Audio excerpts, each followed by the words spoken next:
Nahmaduhu wa nusalli wa nusallimu ala rasulihil karim. Amma ba'du.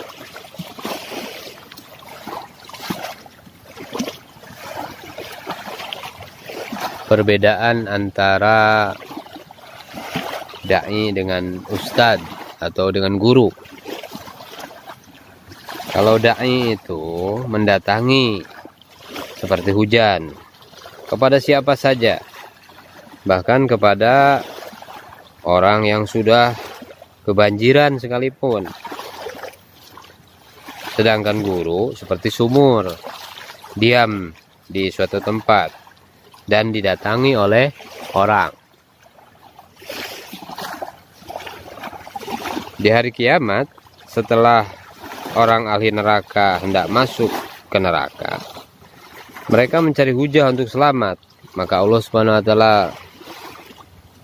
bertanya kepada mereka, alam ya'tikum nadhir, apakah telah datang kepadamu seorang pemberi peringatan? Tidak ditanya apakah kamu pernah mendatangi seorang ustadz atau mendatangi seorang kiai dan sebagainya.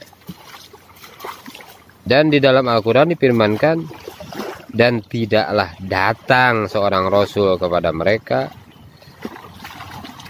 melainkan mereka memperolok-olok. Surat Yasin ayat ke-30. Jadi kerja Nabi ini mendatangi, jadi bukan didatangi. Kerja Nabi ini adalah mendatangi manusia dari lorong ke lorong, dari rumah ke rumah, dan jumpa setiap orang. Semua Nabi adalah da'i, ya. Semua Nabi tidak minta upah kepada selain Allah. Semua Nabi kerjanya mendatangi umat, datang kepada umat, sampaikan kalimat la ilaha illallah. Saudara-saudara sekalian yang dimuliakan oleh Allah Subhanahu wa taala, Allah Subhanahu wa taala sembunyikan hidayah di dalam kerja dakwah, di mana orang yang kerja dakwah tidak tahu di mana hidayah akan turun, kapan hidayah akan turun, kepada siapa hidayah akan diturunkan, dan bagaimana cara hidayah akan diturunkan oleh Allah. Di mana hidayah turun? Di mana hidayah turun? Nabi SAW buat kerja 13 tahun di Mekah. Orang Mekah tidak dapat hidayah. Tetapi ketika Nabi kirim Mus'ab radhiyallahu anhu ke Madinah, hanya 1 tahun, maka tidak ada rumah kecuali ada orang yang telah Islam di dalamnya. Minimal 1 orang. Jadi satu kisah, satu jemaah sedang buat jaulah di keliling di jalan pertokoan. Ketika itu pemilik toko marah-marah menolak dakwah. Tetapi dari atas sebuah gedung perkantoran, seorang telah melihat kejadian itu. Maka dia turun. Dari gedung dan tanya sama pemilik toko, ada apa ini? Setelah diceritakan, maka ia kata, mengapa orang mengajak kebaikan dimarahi? Orang itu kan berbuat baik, yang diomongkannya juga baik, kenapa dimarahi? Orang yang di gedung terkesan dia, sehingga dia pulang dan ambil daripada bag. Kemudian dia datang ke jemaah, kemudian ikut itikaf di masjid. Kemudian dia ikut keluar dengan jemaah, sama-sama ikut 40 hari. Masya Allah. Ini usaha dakwah dibuat di jalan, tetapi hidayah datang di atas gedung. Allahu Akbar. Hadis hidayah ini, kita ini sekarang buat dakwah di tepi pantai. Yang dapat hidayah orang-orang yang naik kapal. Nah, bagi Allah Subhanahu wa taala ini kuasa. Tidak ada yang tidak bisa bagi Allah. Allah Subhanahu wa taala berkuasa memberikan hidayah. Kapan hidayah turun? Abu Bakar, ya, dakwah sejak awal-awal Islam. Tetapi ayahnya baru masuk Islam setelah 21 tahun. Ayahnya ini masuk Islam setelah 21 tahun. Masya Allah. Padahal apa kurangnya pengorbanan Abu Bakar Siddiq radhiyallahu anhu. Jadi hidayah baru turun setelah 21 tahun kepada keluarganya sendiri. Ya, orang katakan kalau kita banyak korban, maka nanti Allah Subhanahu wa taala akan perbaiki keluarganya juga, tingkatkan lagi pengorbanan.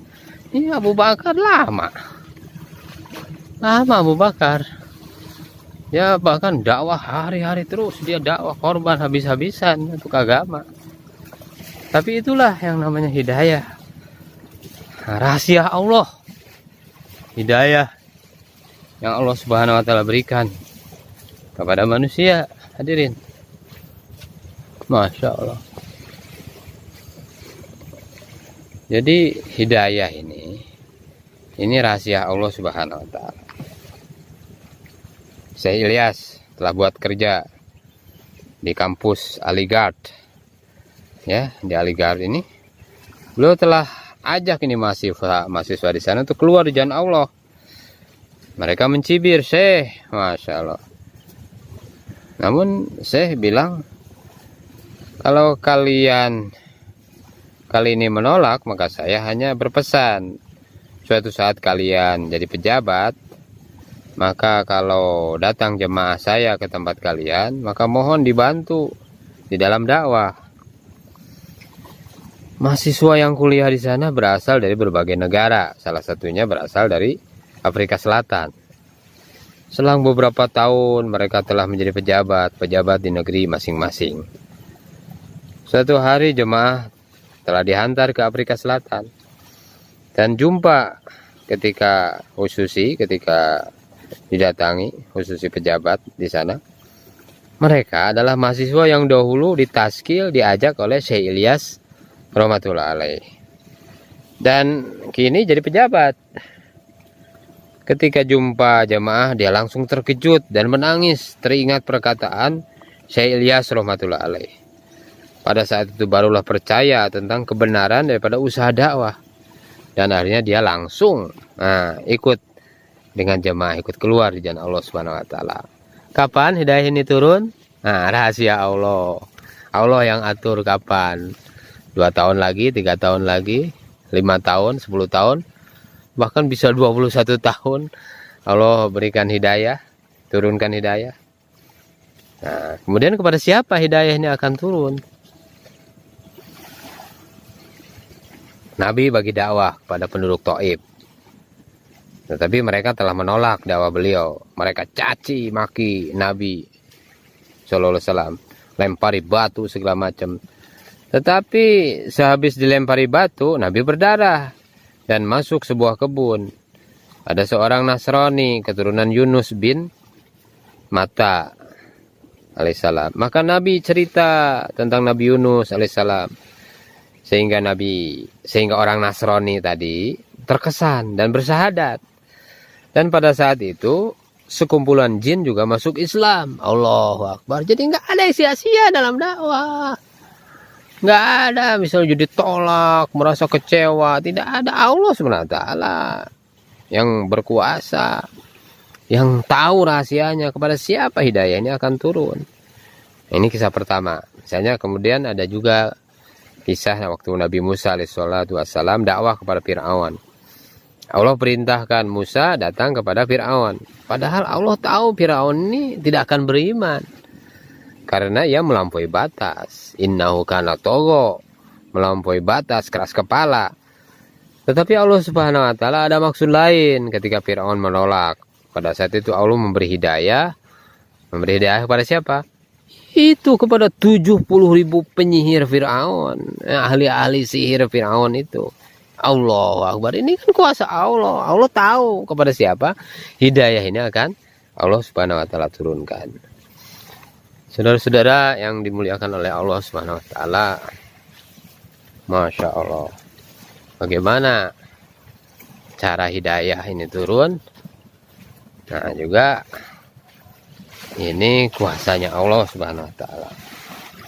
Masya Allah, Subhanallah. Kita sudah sampai jalan kaki ini, menyusuri pantai ini. Subhanallah, sangat indah sekali. Masya Allah. Nah, semoga orang-orang yang datang ke tempat ini Allah cucurkan hidayah nanti. Sebab pengorbanannya sedikit. Bicara kebesaran Allah, bicara dakwah di tempat ini. Ya, karena Allah Subhanahu wa taala ini kuasa memberi hidayah dengan asbab, tanpa asbab, atau malah bertentangan dengan asbab. Masya Allah. Masya Allah. Luar biasa. Pasirnya juga halus di sini. Nah, sekarang kita lanjutkan bagaimana cara hidayah ini turun, saudara-saudara. Nabi Shallallahu Alaihi Wasallam sedang buat majelis di masjid bersama para sahabat. Kemudian nan jauh di sana seorang penggembala domba yang banyak jumlahnya. Ada seekor serigala mengawasi dombanya. Dan akhirnya serigala berhasil membawa satu domba. Penggembala itu mengejar. Dan akhirnya dapat ambil kambingnya. Namun tiba-tiba serigala itu bicara dengan bahasa Arab yang fasih. Engkau telah ambil rejeki yang telah dituliskan Allah Subhanahu wa taala untukku, nah, kata serigala itu. Maka penggembala itu heran dan mengatakan, ajib, katanya, engkau bisa berbicara seperti manusia. Maka ketika itulah serigala berkata, engkau yang lebih mengherankan. Di saat orang berkumpul di masjid bersama Rasulullah SAW, kau masih ada bersama kambing kamu. Masya Allah. Kau masih sibuk saja mengembalakan kambing kamu. Masya Allah. Ini serigala bisa bicara. Penggembala itu dapat hidayah. Akhirnya masuk Islam. Pergi ke masjid. Dan bercerita apa yang dialaminya kepada Nabi Sallallahu Alaihi Wasallam. Masya Allah, Allah Akbar. Di Yordania, ini satu jamaah dihantar ke satu kampung. Dan pada saat berkeliling, itu menemui saudara-saudara muslim, tidak ada rumah yang bukakan pintu. Rumah penduduk rapat semua, tidak ada yang keluar. Maka Allah Subhanahu wa taala punya cara untuk beri hidayah. Maka seekor singa mengamuk dan mendobrak pintu-pintu rumah. Dan akhirnya penduduk cari aman pergi ke masjid. Akhirnya Allah Akbar. Inilah cara Allah.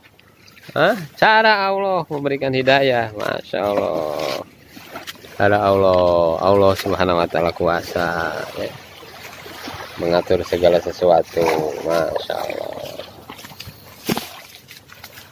Allahu Akbar. Semoga penjelasan-penjelasan yang kita bicarakan beberapa saat dan agak santai juga ini karena kita sambil jalan ini. Mudah-mudahan ada manfaatnya dan jadi pelajaran bagi kita sehingga memberikan semangat kepada kita untuk dakwah. Kita buat dakwah lebih baik lagi sehingga Allah SWT senantiasa pilih kita di dalam usaha dakwah yang mulia ini. Amin, amin ya rabbal alamin. Sehingga nanti Allah SWT hantarkan tuh di ujung-ujung pulau, kemudian di ujung-ujung laut ini juga ada negeri-negeri yang lain. Nah, semoga Allah SWT hantarkan. Masya Allah. Insya Allah kita akan berdakwah ke ujung-ujung laut itu, ke ujung-ujung pulau, ke ujung-ujung benua itu, sehingga Allah SWT ambil keputusan. Masya Allah, untuk hidayah turunkan di seluruh alam. Nah, Masya Allah, kalau sudah tiba waktunya, sudah capek, sudah lelah, atau sudah harus digantikan dengan yang lain, Allah nanti tinggal panggil saya, kemudian nanti saya mati di dalam keadaan dakwah. Masya Allah, kamu sudah waktunya pulang. Nah, posisi kamu akan digantikan oleh yang lain. Masya Allah, kamu sudah lelah, sudah capek. Ya ayatuhan nafsul mutmainnah, irji'i ila rabbiki radiyatan maradiyah, wadkhuli fi ibadi, wadkhuli jannati. Nah, Masya Allah, masuk ke dalam surganya Allah Subhanahu wa taala. Subhanallah bihamdihi, subhanakallahumma wa bihamdika, asyhadu an la ilaha illa anta, astaghfiruka wa atubu ilaik.